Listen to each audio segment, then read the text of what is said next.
مگر ان میں ایک تیرا محبوب ہے جس کی ہر ایک ادا تجھ کو مرغوب ہے. تیرا محبوب وہ اس کا محبوب تو. اعوذ باللہ من الشیطان الرجیم. بسم اللہ الرحمن الرحیم. ناظرین کرام، حق ٹیلیویژن کی طرف سے پروگرام تفہیم اسلام کے ساتھ آپ کا میزبان ڈاکٹر افتخار احمد آبان حاضر خدمت ہے اور اپنے ناظرین کو سلام پیش کرتا ہے. ناظرین، ہم نے ایک سلسلہ شروع کیا تھا ایسے پروگراموں کا کہ جس میں علماء دین فقہاء اعظام کو بلایا جاتا ہے اور ان سے مختلف مسائل پہ گفتگو کی جاتی ہے تاکہ امت مسلمہ خصوصاً پاکستان کے مسلمان جس کرب اور عذاب میں مبتلا ہیں ان مسائل کا حل قرآن و سنت اور فرمودات آئمہ کی روشنی میں علماء کرام سے دریافت کیا جائے تاکہ ایک اچھا پاکستانی بن کے، ایک اچھا مسلمان بن کے اپنی زندگی گزاری جائے. کیونکہ جیسا کہ پیغمبر خدا کی حدیث ہے کہ مسلمان وہ ہے کہ جس کی زبان اور ہاتھ سے دوسرے مسلمان محفوظ رہے. گویا اگر کوئی کسی مسلمان کو ناحق تنگ کرتا ہے، اس کے حق غصب کرتا ہے، اس کی عبادت گاہوں پہ مظالم گراتا ہے اور ان کی جانوں کے ساتھ کھیلتا ہے، تو پیغمبر خدا کے اس فرمان کے مطابق اسے مسلمان کہلانے کا کوئی حق نہیں ہے. تو لہذا چونکہ ہمارے اس پروگرام کا نام بھی تفہیم اسلام ہے، یعنی اسلام کی سمجھ بوجھ اور حقیقی اسلام کا تعارف کیا ہے، پیغمبر خدا کون سا اسلام لے کے آئے تھے کہ جو امن و سلامتی کا پیغام تھا، جو سلامتی کا دین ہے. اسلام کے نام سے ہی ظاہر ہے کہ وہ سلامتی کا دین ہے. لیکن آج ہم کہاں کھڑے ہیں؟ کیا اس اسلام کے بارے میں کہ جس کا پیغمبر خدا نے فرمایا تھا کہ ما حقہ، ہم اس کے حقوق ادا کر رہے ہیں یا ہم اس سے ہٹ چکے ہیں؟ یعنی جو عملی حالات ہیں، جو پریکٹیکل لائف ہے، جب ہم دیکھتے ہیں تو یہی محسوس ہوتا ہے کہ یہ پیغمبر خدا کا دیا ہوا، خداوند کریم کا بنایا ہوا دین اسلام، پیغمبر خدا کا پھیلایا ہوا اور تبلیغ کردہ دین اسلام نہیں ہے، بلکہ ہم شرکوں میں بٹ گئے ہیں. ہم اسلام کو فالو نہیں کر رہے ہیں، بلکہ ہماری کوشش یہ ہے کہ اسلام ہمیں فالو کرے. تو میرے محترم، یہ اسی پروگرام کا اگلا سلسلہ ہے جس میں ہم گفتگو کریں گے اسے تفہیم اسلام کے موضوع پہ. عالم اسلام کی مشہور و معروف شخصیت، مفکر، مبلغ، فقیہ اہل بیت حضرت علامہ شیخ محمد حسین صاحب قبلہ نجفی سے کہ جو اس وقت اسٹوڈیو میں تشریف فرما ہیں، تو اس لیے ہم ان سے گفتگو کا بھی آغاز کرتے ہیں اور ان سے آپ سے ملاقات کراتے ہیں. السلام علیکم. وعلیکم السلام ورحمۃ اللہ جناب. قبلہ، گزارش یہ ہے کہ جیسا کہ ہمارے اس پروگرام کا نام ہی تفہیم اسلام ہے، اسلام امن اور سلامتی کا دین ہے، اور حتیٰ کہ اگر غیر مسلم بھی اس سلطنت میں رہتے ہیں تو ان کے حقوق کے تحفظ کا بھی ہمیں یہ بتاتا ہے کہ ان کے حقوق کا تحفظ بھی ان مسلمانوں پہ لازم ہے. قبلہ، یہ آپ اسلام کی حقیقت کا تعارف، اس کی وضاحت فرمائیں گے کہ اسلام کیا ہے، اس کی حقیقت کیا ہے اور اسلام ہمیں کیا درس دیتا ہے؟ اعوذ باللہ من الشیطان الرجیم. بسم اللہ الرحمن الرحیم. اما بعد فقد قال اللہ تبارک و تعالی فی کتابہ المبین وهو اصدق القائلین. اعوذ باللہ من الشیطان الرجیم. بسم اللہ الرحمن الرحیم. ان الدین عند اللہ الاسلام. صدق اللہ العلی العظیم. حضرات، یہ بات قانون فطرت ہے. اور آئین قدرت ہے کہ کل حزب بما لدیہم فارغون، ہر بندہ اپنی چیز پہ مطمئن نظر آتا ہے، ہر بندہ اپنے آپ کو حق بجانب سمجھتا ہے، ہر اہل مذہب اور اہل دین اپنے مذہب کی صداقت، اپنے دین کی سچائی کا ڈھورا پیٹ رہا ہے اور باقی تمام ادیان کو باطل سمجھتا ہے۔ لیکن دیکھنا تو یہ ہے کہ یہ تو ٹھیک ہے کہ عقل خود نازد و مجنون بجنون کل حزب بما لدیہم فارغون، اتنے سارے دینوں میں اور مذہبوں میں یہودیت ہے، نصرانیت ہے، مجوسیت ہے، ہندوازم ہے، سکھزم ہے، اسلام ہے، تو ان میں سے سچا دین کون سا ہے اور برحق دین کون سا ہے؟ تو دیکھنا یہ کچھ لوگ کہتے ہیں جو سارے مذاہب کے سربراہ اکٹھے کیے جائیں، مناظرہ کرایا جائے، جس کے میدان میں جو جیت جائے وہ کام وہ مذہب صحیح سمجھا جائے گا، جس کے ماننے والے ہار جائیں وہ باطل سمجھا جائے گا۔ میں کہتا ہوں یہ بیکار لوگوں کو شغل ہے کہ کچھ لوگ بٹیرے لڑاتے ہیں، کچھ مرغے لڑاتے ہیں، کچھ اور چیزیں لڑا کے تماشا دیکھتے ہیں، کوئی مولویوں ذاکروں کو آپس میں لڑا کے مولویوں کے مناظرے کرا کے تماشا دیکھتے ہیں۔ اس طرح حق و حقیقت کو تلاش نہیں کیا جا سکتا۔ حق اور حقیقت کو معلوم کرنا ہو تو پہلے اس کی تڑپ ہونی چاہیے، اس کے بعد طلب صادق ہونی چاہیے، پھر اس کے مصادر و مآخذ کا مطالعہ کرنا چاہیے۔ تو اللہ کا وعدہ ہے والذین جاہدوا فینا لنہدینہم سبلنا وان اللہ لمع المحسنین، جو حق و حقیقت کو ڈھونڈنے کے لیے جد و جہد کرتے ہیں ہم ان کو اپنے راستے دکھا دیتے ہیں، اور اللہ کی تائید تو انہی لوگوں کے ساتھ ہے جو محسن ہوتے ہیں، جو احسان کرنے والے ہوتے ہیں۔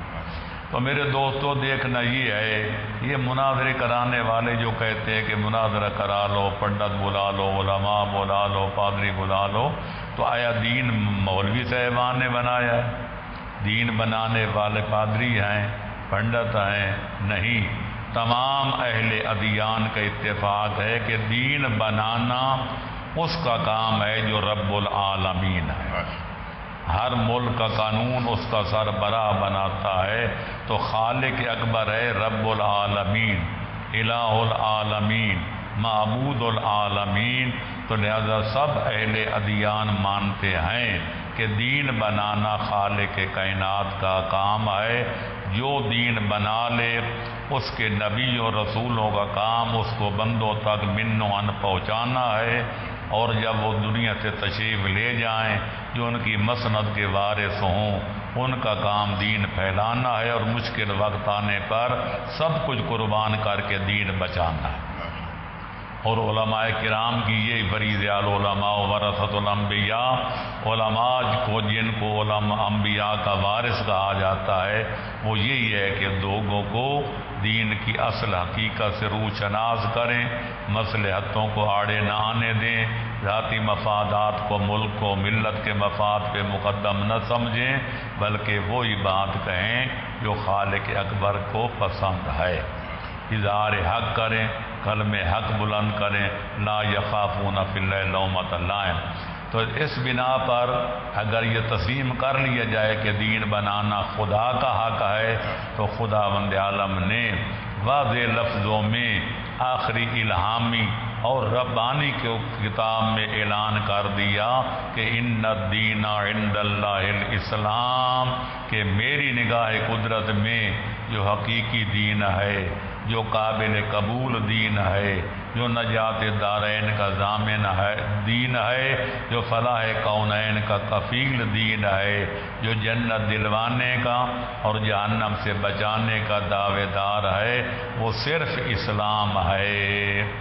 لیکن اللہ نے مزید تاکید کے لیے ایک اور جگہ فرمایا وَمَن يَبْتَغِ غَيْرَ الْإِسْلَامِ دِينًا فَلَن يُقْبَلَ مِنْهُ وَهُوَ فِي الْآخِرَةِ مِنَ الْخَاسِرِينَ، جو اللہ کے اس دین کو، اسلام کو چھوڑ کر کسی بھی اور دین کو اختیار کرے گا اس کا دین ہرگز قبول نہیں ہوگا، اور جزا و سزا والے دن اس کو نقصان اٹھانا پڑے گا، زیاں اٹھانا پڑے گا۔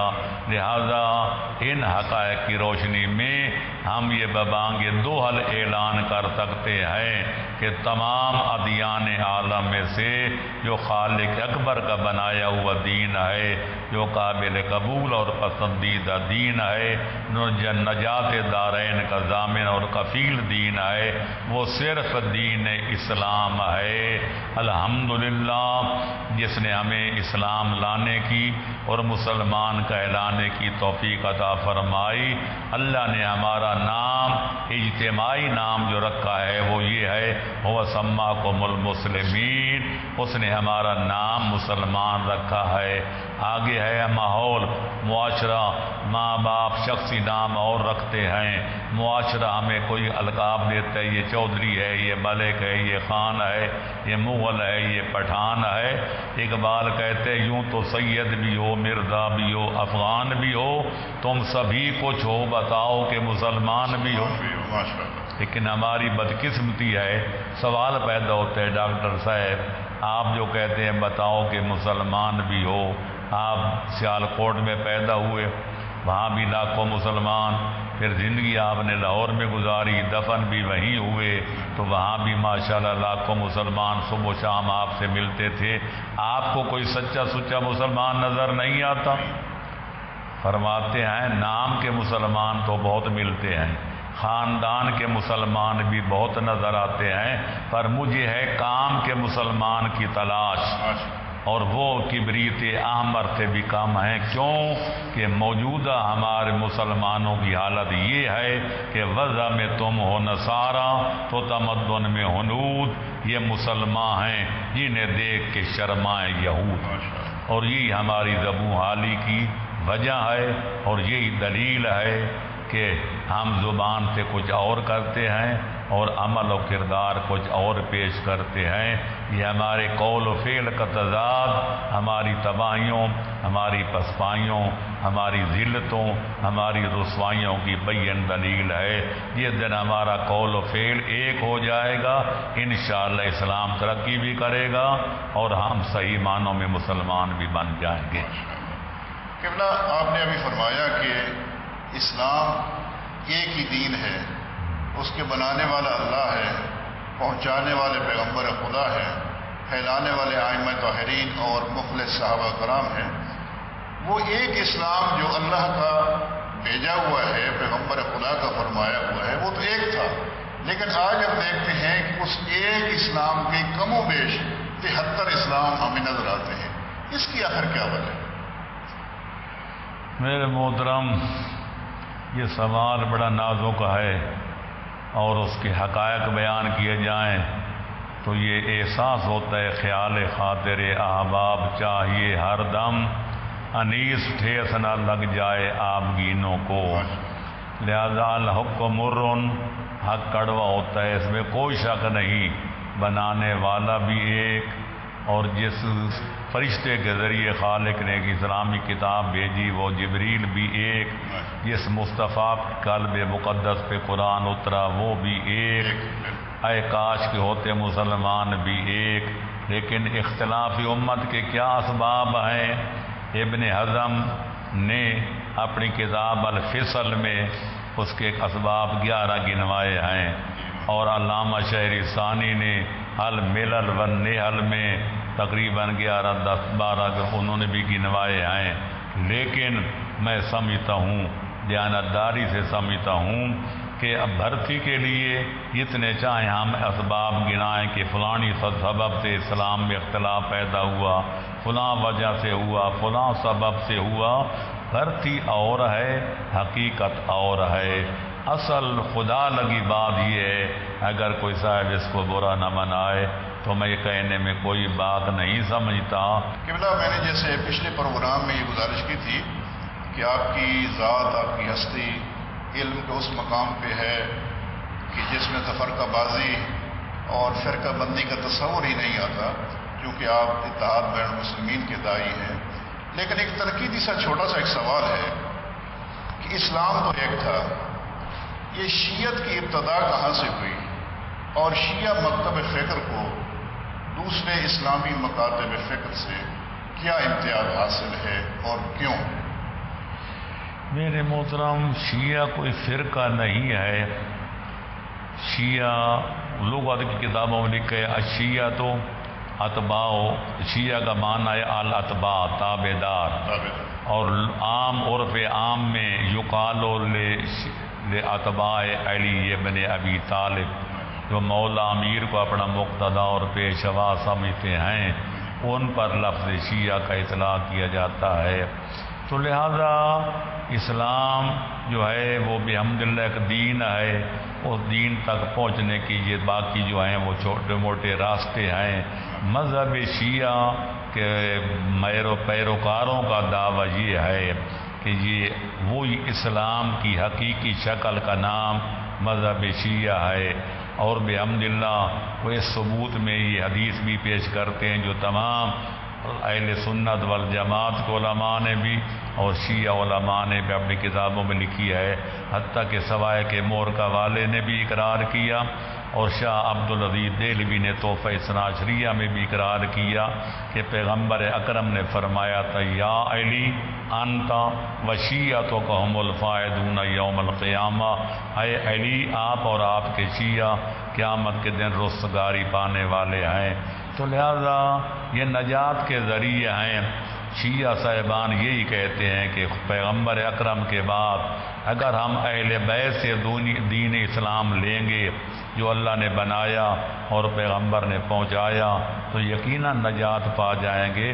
ضرورت اس بات کی ہے کہ اہل بیت کا جو ہے فہم اسلام یا فہم قرآن اس سے استفادہ کیا جائے. صرف نام رکھنے سے آدمی کامیاب نہیں ہو سکتا. جب تک حیدر قرار کو اپنا واقعہ دینی رہنما نہ سمجھے، ان کے نقش قدم پہ نہ چلے، انہی والے عقیدے نہ رکھے، انہی والے عمل نہ کرے، صرف نام میں کچھ بھی نہیں ہے. البتہ یہ ضرور ہے کہ یہ پیغمبر نے فرمایا تھا کہ آپ اور آپ کے علی آپ اور آپ کے شیعہ رستگار ہوں گے. تو ہمیں امید ہے کہ یوم ندعو کل اناس بامامہم کہ بروز قیامت ہمیں پیغمبر اکرم کے بعد علی اور اولاد علی کے نام سے اگر یاد کیا جائے تو ہمارے لیے قابل فخر چیز ہے اور قابل ناز چیز ہے انشاءاللہ. قبلہ یہ تو ہے کہ پیغمبر خدا کا فرمان ہے کہ مسلمانوں کے فرقے بنیں گے، 73 فرقے بنیں گے یا مختلف تعداد جو ہے. کیا شیعوں کے اندر بھی یہ فرقوں والی تفریق کوئی ہے؟ یقیناً جب ایک اسلام کے 73 بن گئے تو اس میں نہ شیعہ محفوظ ہیں نہ اہل سنت محفوظ ہیں. آخر 73 جو بنے تو دو نام تو سب جانتے ہیں، شیعہ اور سنی. لیکن باقی کہاں سے بنے؟ کوئی ہم میں سے پھوٹے، کوئی ان میں سے پھوٹے، سارے گمراہ ہو گئے. مثلا ہم شیعہ کا اعلان والوں میں وہ بھی ہیں جو علی کو خدا کہتے ہیں، وہ بھی ہیں جو خدا کا معطل جان کے خدائی نظام سارا مولا علی کے متعلق مانتے ہیں. پہلوں کو غالی کہتے ہیں، دوسروں کو ہم مفوضہ کہتے ہیں. وہ بھی ہیں کہتے ہیں یہ اللہ بھی کرتے تھے، یہ بھی کرتے ہیں. لیکن مذہب شیعہ یہ ہے کہ علی اور اولاد علی پیغمبر کے قائم مقام ہیں، نہ خدا ہیں کیونکہ وہ واحد لا شریک ہے، نہ رسول ہیں کیونکہ حضرت پیغمبر اسلام خاتم الانبیاء والمرسلین ہیں. اگر ان کو کوئی خدا کہتا ہے وہ مشرک ہے، اگر کوئی نبی و رسول کہتا ہے وہ دین اسلام سے خارج ہے. لہذا ہمارا جو مذہب شیعہ کا عقیدہ ہے وہ یہ ہے کہ یہ علی سے لے کر مابی تک پیغمبر کے قائم مقام ہیں. یہ دینی پیشوا اور امام ہیں، ہمارے رہبر و رہنما ہیں. ان کا کام اللہ کے قرآن اور پیغمبر اسلام کی جو ہے حدیث اس کی تشریح کرنا، توضیح کرنا، مشکل وقت آنے پہ جانے قربان کر کے دین بچانا ہے. لہذا شیعوں میں بھی کئی فرقے ہیں. ہمارے علامہ نوبختی نے جو بغداد کے رہنے والے تھے انہیں کتاب لکھی ہے فرق و شیعہ. انہوں نے 24 فرقوں کا ذکر کیا جو شیعوں سے تعلق رکھتے ہیں. لہذا اس راز سے دیکھا جائے تو 24 شیعوں میں سے ہیں کہ 49 جو ہیں وہ اہل سنت والجماعت میں سے ہیں.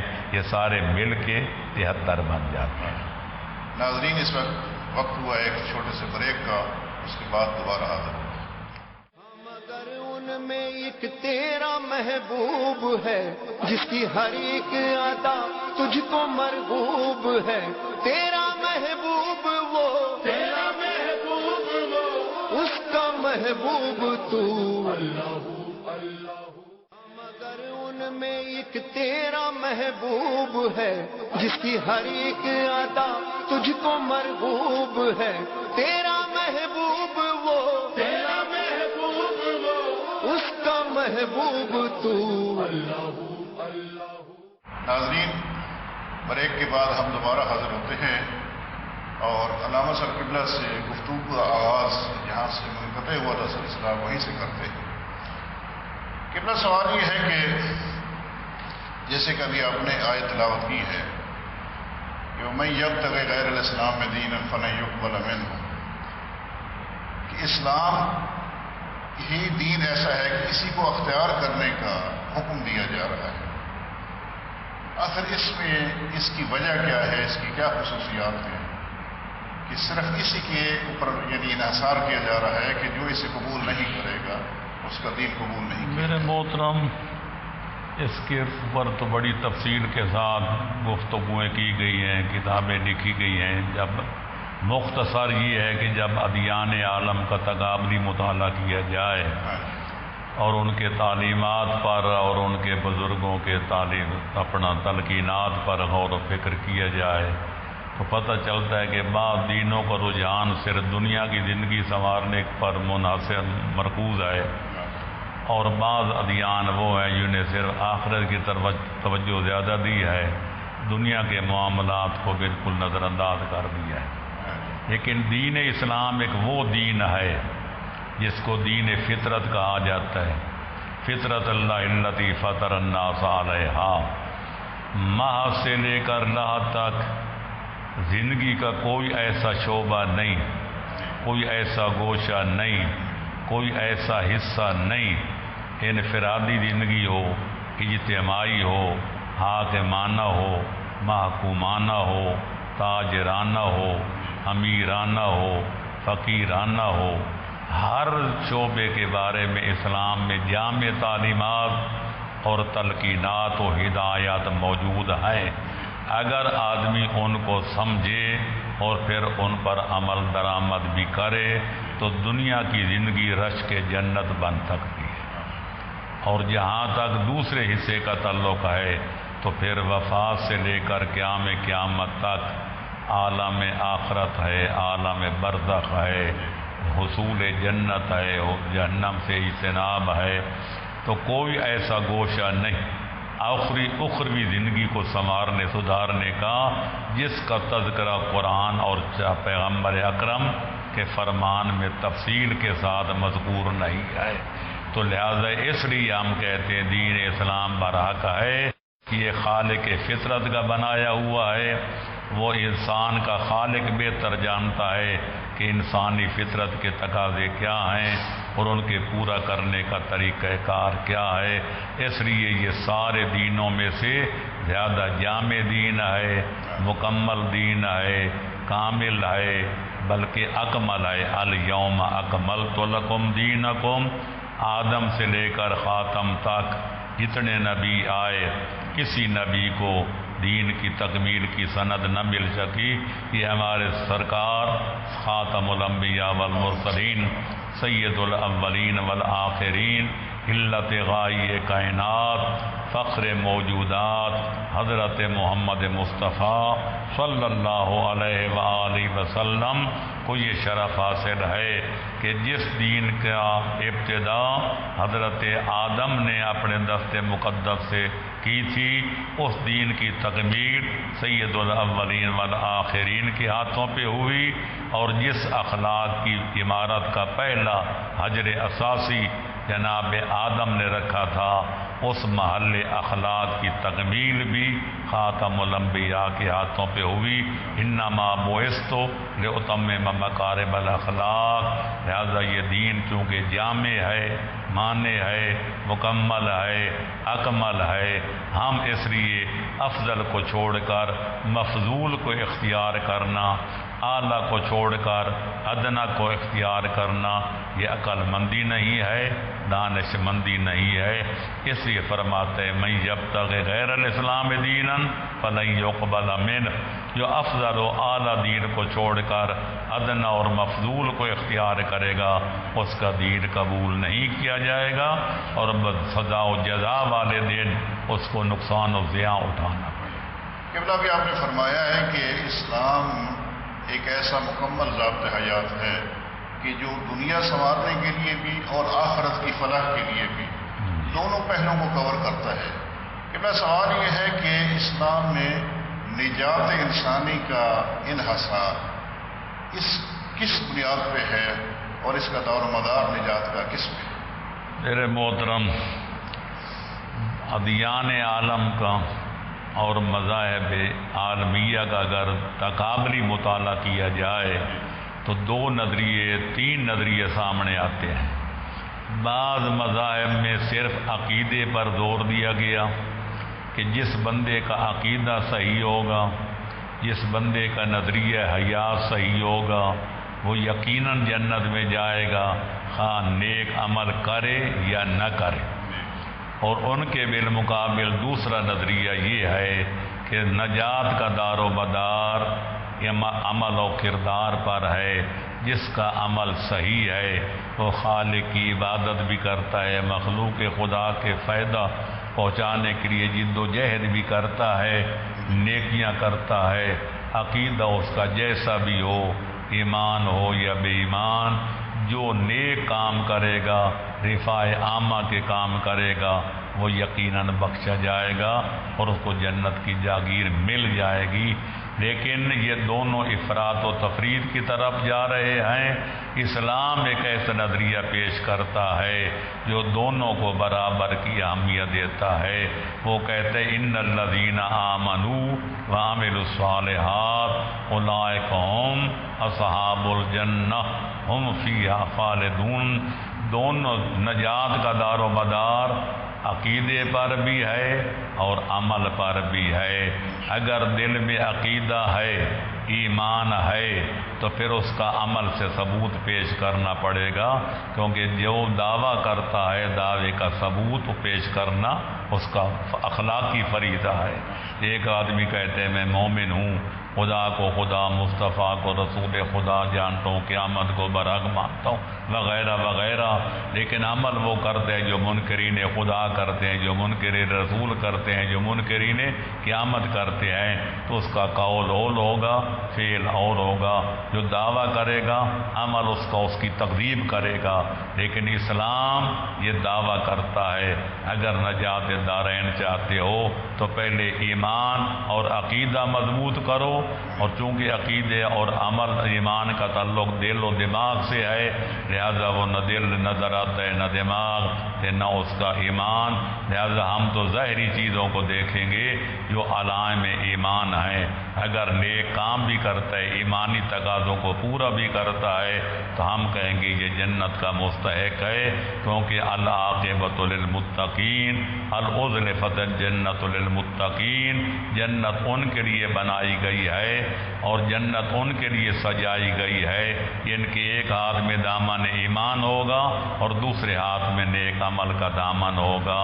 اگر عقیدہ نہیں تو بھی ہلاکت ابدی کے سوا کوئی نتیجہ نہیں، اور اگر عمل صالح نہیں تو پھر بھی نجات کا خواب کبھی شرمندہ تعبیر ہونے والا نہیں. لہذا دونوں چیزیں لازم و ملزوم ہیں. جہاں ایمان ہوگا وہاں نیک عمل بھی ہوگا، جہاں صحیح نیک عمل ہوگا وہاں ایمان کا جذبہ بھی کار فرما ہوگا.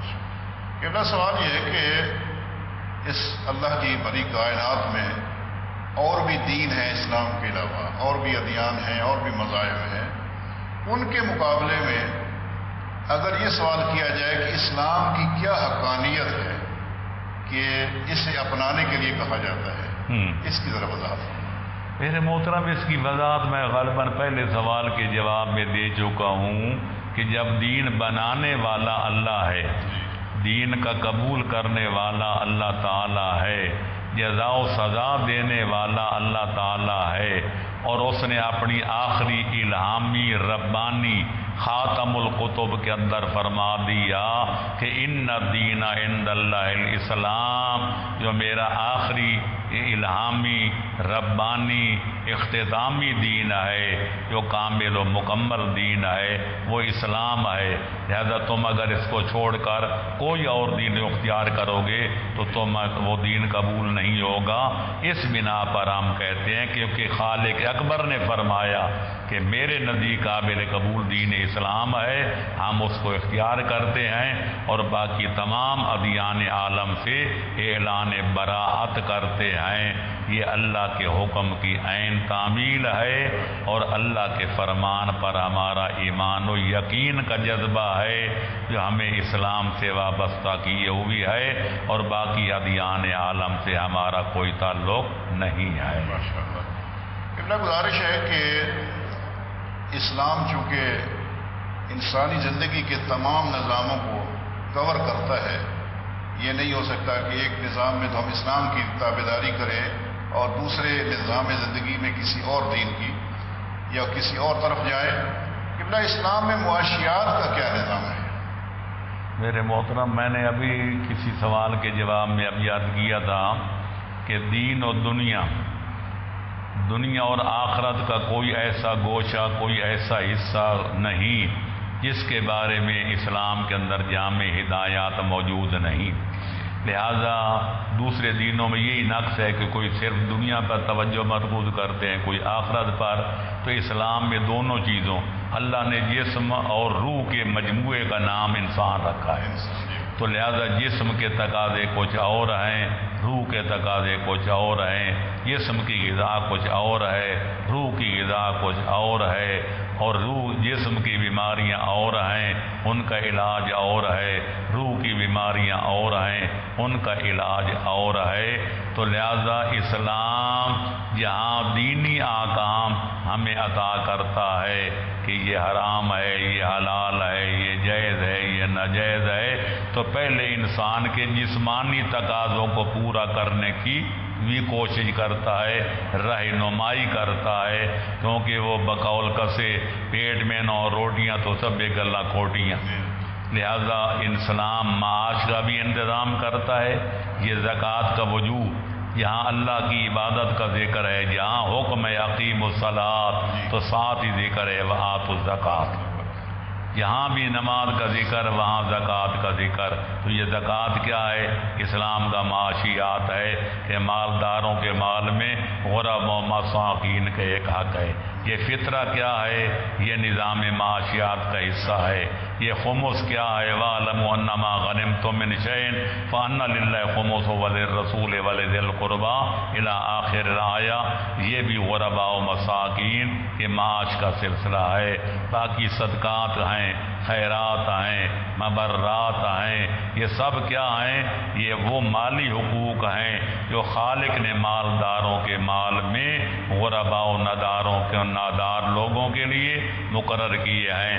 حدیث میں ہے، ثواب العمال کتاب میں شیخ صدوق نے لکھا ہے کہ صادق آل محمد فرماتے ہیں اللہ نے اس طرح نظام معاش مقرر کیا تھا، اگر عمراء اور سرمایہ دار اپنے حقوق ادا کرتے دنیا میں تمہیں ایک بھی غریب و مسکین نظر نہ آتا۔ لہذا اسلام نے یہ بتایا اور یہ بھی بتایا کہ حلال کمانا چاہیے، پھر جب پیسہ آ جائے تو پھر حلال مصرف میں صرف کرنا چاہیے۔ اسلام میں دولت کمانے کے بھی اصول ہیں، دولت خرچ کرنے کے بھی اصول ہیں، دولت اکٹھی کرنے کے بھی قواعد و ضوابط ہیں، اور بحمد اللہ وہ ساری اسلامی کتابوں میں موجود ہیں، اور میں نے بھی بقدر ضرورت ان باتوں کی اپنی کتاب قوانین الشریعہ فی فقہ الجعفریہ کی پہلی جلد میں جہاں زکوٰۃ کا تذکرہ کیا ہے، ہاں پورے اسلامی معاشیات پر میں نے مفصل گفتگو کی ہے۔ اس کو پڑھے لکھے حضرات مطالعہ کر کے اپنی تشفی کرتا۔ ماشاءاللہ۔ قبلہ اسلام میں اخلاقیات پہ زیادہ زور دیا جاتا ہے، کیا اس کی کیا اہمیت ہے؟ میرے محترم، بقول شاعر اقبل علی النفس واستکمل فضائلها فانت بالنفس لا بالجسم انسانوں، اے حضرت انسان اپنے نفس اور روح کی طرف توجہ کر اور اس کے فضائل کی تکمیل کر، کیونکہ تیری انسانیت کا راز، تیری آدمیت کا راز تیرے جسم پہ نہیں، اس کی ڈیل ڈول پہ نہیں، بلکہ تیرے اخلاق کی تکمیل پر ہے۔ اور اخلاق کی بلندی اور ان کی عظمت شان کے لیے اتنا ہی کافی ہے کہ وہ پیغمبر اکرم جن کے کم از کم سورہ جمعہ میں 4 فرائض بیان کیے گئے ہیں، یتلو علیہم آیات ہی، اللہ کی ایتیں پڑھ کے سناتے تھے، وَیُزَکِّیہم، ان کے نفوس کا تذکرہ کرتے تھے، نیک بدکاروں کو نیکوکار، بے ایمانوں کو مومن بناتے تھے۔ تیسرا ان کا فرض یعلمہم الکتاب والحکمہ، لوگوں کو جو قرآن پڑھ کے سناتے تھے پھر ان کو سمجھاتے تھے، پڑھاتے تھے اور حکمت اور دانائی کے درس دیتے تھے۔ قرآن نے 4 فرائض ان کے بیان فرمائے ہیں، لیکن پیغمبر اکرم نے اپنی غیر فانی حدیث کے اندر، جس کو تمام فرق اسلامیہ نے اپنی کتابوں میں نقل کیا ہے، فرماتے انما بعثت لاتمم مکارم الاخلاق، کہ خالق اکبر نے مجھے بھیجا ہی اس لیے ہے کہ اچھے اخلاق کی عمارت کو مکمل کر دوں۔ لہذا پیغمبر اکرم کے جہاں خالق اکبر نے اپنے احسانات کا تذکرہ کیا، وہاں فرماتا ہے وَإِنَّكَ لَعَلَىٰ خُلُقٍ عَظِيمٍ، اے میرا حبیب یہ میرا فضل و کرم ہے کہ تم خلق عظیم کے مالک ہو۔ لَوْ كُنْتَ فَظًّا غَلِيظَ الْقَلْبِ لَانفَضُّوا مِنْ حَوْلِكَ، اگر تو بدخو ہوتا، درست اخلاق کا مالک ہوتا، لوگ تمہیں تنہا چھوڑ کے چلے جاتے، لیکن یہ تیرے اخلاق کا نتیجہ ہے، تیری خوش گفتاری اور حسن کردار کا نتیجہ ہے، تیرے اخلاق عالیہ کا نتیجہ ہے کہ یدخلون فی دین اللہ افواجا، کہ لوگ دن بدن ہلکا بکوش اسلام ہو رہے ہیں۔ تو لہذا ہم یہ کہنے میں حق بجانب ہیں کہ یہ اسلام تلوار کے زور سے نہیں پھیلا، قوت و طاقت کے بل بوتے پہ نہیں پھیلا، اگر اسلام پھیلا ہے تو پیغمبر اکرم کے اخلاق عالیہ کے ذریعے پھیلا ہے۔ لہذا اسلام میں اخلاق کا مقام بہت بلند ہے۔ اگر انسان میں اخلاق نہیں، انسانیت نہیں، آدمیت نہیں، تو پھر جسم کی کوئی قدر و قیمت ہی نہیں ہے۔ کیونکہ آخر میں چونکہ اب وقت اپنے اختتام کی طرف بڑھ رہا ہے، تو میری یہ گزارش ہے کہ اس پورے جتنا ہمارا آج کا ٹاپک تھا، اس کا نچوڑ اس میں کہ اسلام میں اتحاد اور اتفاق، اس کی کیا اہمیت ہے اور خلفشار اور انتشار کے مفاسد کیا ہیں۔ میرے محترم، جب یہ طے ہو گیا کہ اسلام دین فطرت ہے، تو فطرت اللہ التی فطر الناس علیہا، اللہ نے فطرت انسانی کو سامنے رکھ کر دین بنایا، اس کے قواعد ضوابط مرتب فرمائے۔ تو ہم آئی سے لے کر حضرت آدم تک جب پڑھتے ہیں تو ہم قوموں کی ترقی کو بھی دیکھتے ہیں، قوموں کے زوال کو بھی دیکھتے ہیں، قوموں کو عروج بھی دیکھتے ہیں، قوموں کا زوال بھی دیکھتے ہیں۔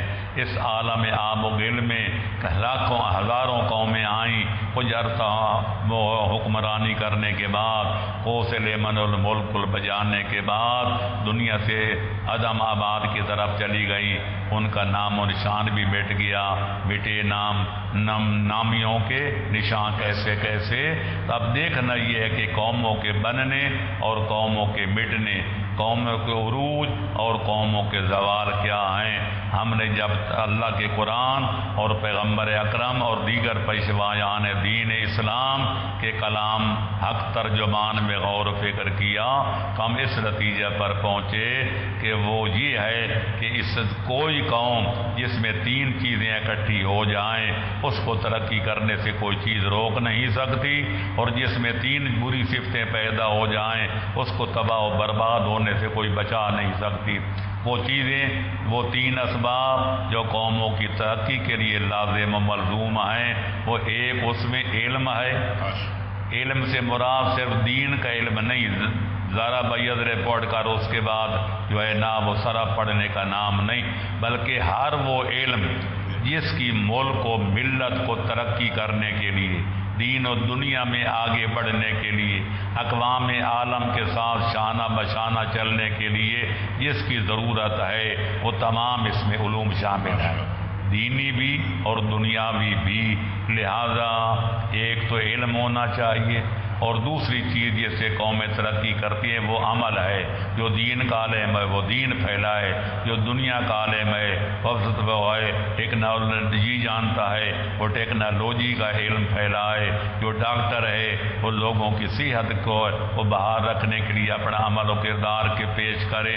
اسی طرح باقی شعبے اگر ہر آدمی اپنے اپنے عمل اور اپنے وظیفے کو کما حق کو ادا کرے تو دنیا ترقی کی انشاءاللہ آخری منزل تک پہنچ جائے گی۔ اور تیسری چیز جو قوموں کی بقا کے لیے، عروج کے لیے، ترقی کے لیے لازم ہے وہ ہے سب سے اہم ہے اتحاد، اتفاق۔ اس لیے خدا امت مسلمہ کو حکم دیتا ہے کہ واعتصموا بحبل اللہ جمیعا ولا تفرقوا، اے مسلمانوں اللہ کے دین کی رسی کو مضبوطی سے تھام لو اور آپس میں تفرقہ بازی نہ کرو۔ کیوں تفرقہ بازی کا نتیجہ؟ لہذا جس قوم میں علم کی جگہ جہالت آ جائے، عمل کی جگہ بدعملی اور عیاشی آ جائے، اور جس قوم میں اتحاد کی جگہ انتشار و خلفشار آ جائے، دنیا ہزار زور لگائے، اس قوم کو کوئی دنیا کی طاقت تباہ و برباد ہونے سے بچا نہیں سکتی۔ اس لیے خالق فرماتا ہے کہ لا تنازعوا فتفشلوا فتذهب ريحكم، کہ آپس میں اختلاف نہ کرنا، اگر کرو گے تو پھر کمزور پڑ جاؤ گے، اور جب کمزور پڑو گے تمہاری ہوا اکھڑ جائے گی، عزت اور آبرو خاک میں مل جائے گی۔ لہذا اختلاف فکر و نظر فطرت کا نتیجہ ہے، ہر بندے کی شکل الگ ہے، عقل الگ ہے، سوچ الگ ہے، اپروچ الگ ہے، تو لہذا لڑنے کی اس کو وجہ تو ہے عداوت نہیں بننا چاہیے، اس کو ایک دوسرے کی مخاصمت اور عداوت اور نیچے دکھانے کا جذبہ نہیں پیدا ہونا چاہیے، بلکہ اختلاف کو برداشت کرنا چاہیے۔ اسی سے قوموں کی ترقی ہوتی ہے، اسی سے علوم ترقی پاتے ہیں، اسی سے قوم شاہراہ ترقی پر گامزن ہوتی ہیں۔ اس لیے اقبال نے ساری باتوں کو نچوڑ ایک شعر میں ادا کیا، تجھ کو بتاؤں میں تقدیر امم کیا ہے، شمشیر و سنا اول اور چنگ و رباب آخر۔ جس قوم کے اندر قوت عمل بیدار ہو جائے، جذبہ جہاد بیدار ہو جائے، کچھ کرنے کا کام انجام دینے کا جذبہ پیدا ہو جائے، وہ قوم کو ترقی کرنے سے کوئی روک نہیں سکتا۔ اور جس قوم میں چنگ و رباب آ جائے، عیاشی آ جائے، گانا بجانا آ جائے، بدکاری اور عیاری و مکاری آ جائے، اس قوم کو تباہ ہونے سے کوئی مٹا نہیں سکتا۔ خدا بند عالم ہمیں سچا مسلمان بننے کی توفیق عطا فرمائے۔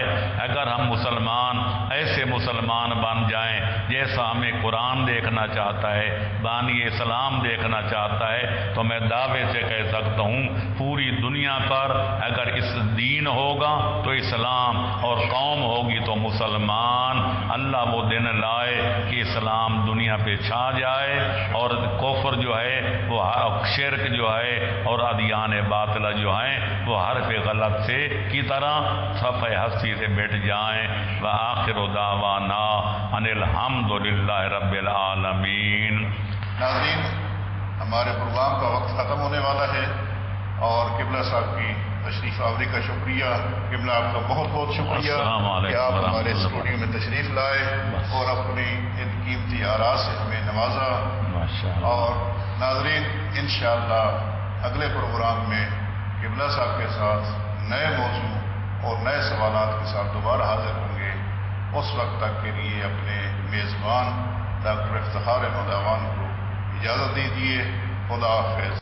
مگر ان میں ایک تیرا محبوب ہے جس کی ہر ایک ادا تجھ کو مرغوب ہے، تیرا محبوب وہ، تیرا محبوب وہ، اس کا محبوب تو۔